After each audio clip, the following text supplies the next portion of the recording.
ஒரு காலத்தில் மலைகளின் நடுவே அழகான 3 கிராமங்கள் இருந்தன. அந்த கிராமங்கள் பசுமையோடு, நதியோடு, பாசத்தோடு வாழ்ந்தன.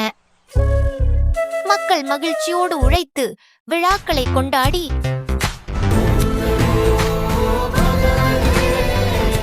ஒருவருக்கொருவர் உதவி செய்து வாழ்ந்தனர். அந்த கிராமம் ஒரு சொர்க்கம் மாதிரி இருந்தது.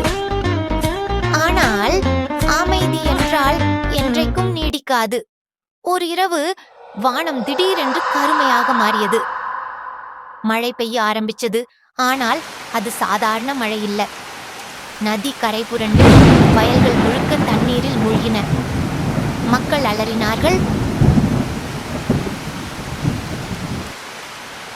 இது என்ன நடக்குது? அந்த பயங்கர இரவில் கிராமம் முழுக்க ஒரே குழப்பம்.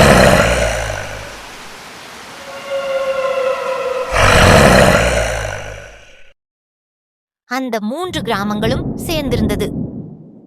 அந்த நாட்டின் அரசன் வீரசேகரன். அவர் புத்திசாலி, தைரியசாலி, மக்களை நேசிக்கும் ராஜா. ஒரு காவலர் ஓடி வந்து சொன்னான், மகாராஜா, நதி கிராமம் முழுக்க வெள்ளம், மக்கள் அழுகிறார்கள். ராஜா எழுந்து சற்று வெளியே வந்து பார்த்தார். இது இயற்கையின் கோபம் இல்லை, யாரோ இதை செய்கிறார்கள். உடனே ராஜாவின் மனதில் சந்தேகம் தோன்றிவிட்டது. உடனே ராஜா காவலர்கள் எல்லோரையும் அந்த தண்ணி வரும் திசையை நோக்கி சென்றார்கள். அப்போது மலைக்குள் ஒரு இருண்ட குகை இருந்தது. அந்த குகையில் ஒரு நபர் மந்திரம் செய்து கொண்டிருந்தான். அவன் முகம் முழுக்க நிழல், கையில் ஒளிரும் தாமரைக்கல்.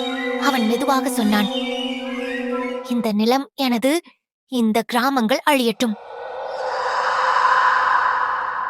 அவன் ஒரு காலத்தில் ராஜா துரத்தி அனுப்பிய மந்திரவாதி. இப்போது பழிவாங்க வந்தான்.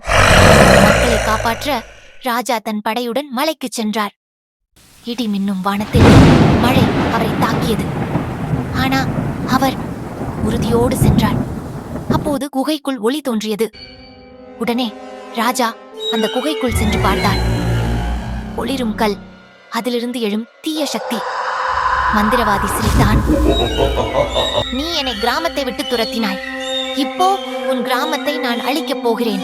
ராஜா வாளை எடுத்தார். நீ தீமை விதைக்கிறாய், ஆனால் நான் என் மக்களுக்காக விடுவேன். இருவருக்கும் நடுவே ஒரு பெரும் போராட்டம். வாள் மின்னியது. மந்திரம் காற்றில் பறந்தது.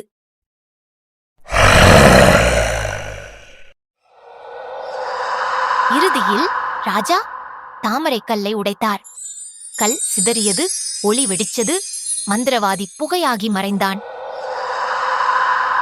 அடுத்த நாள் காலை சூரியன் எழுந்தான். வயல்கள் மீண்டும் பசுமை பூத்தது. மக்கள் சிரித்தார்கள், குழந்தைகள் ஓடினார்கள். அமைதி மீண்டும் அந்த நாட்டில் பிறந்தது.